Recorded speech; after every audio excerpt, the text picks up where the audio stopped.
With his leadership under scrutiny, because U.S. efforts so far have failed to stop Israel's war on Gaza, Joe Biden gave his final speech at the United Nations General Assembly and issued another plea for a ceasefire.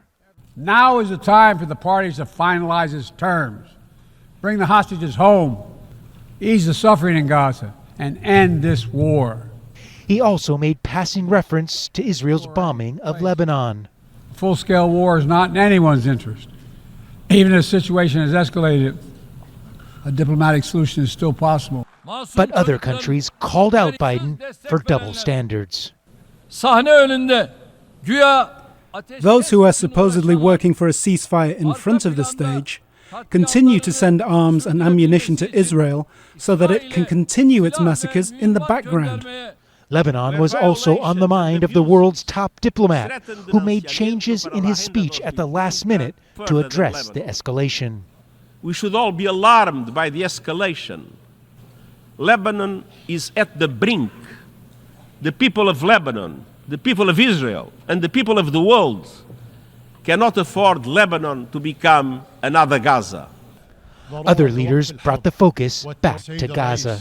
The blatant aggression that befalls the Palestinian people in the Gaza Strip today is the most barbaric, heinous, and extensive aggression, violating human values, international conventions, and norms.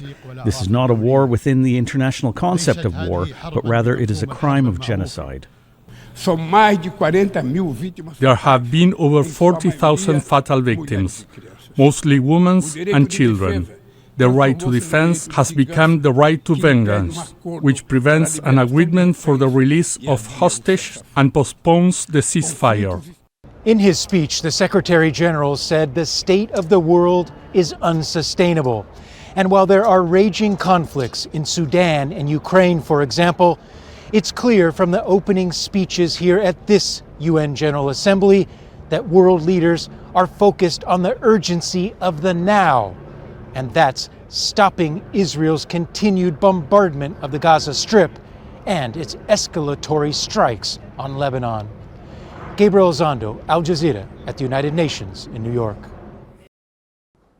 Make sure to subscribe to our channel to get the latest news from Al Jazeera.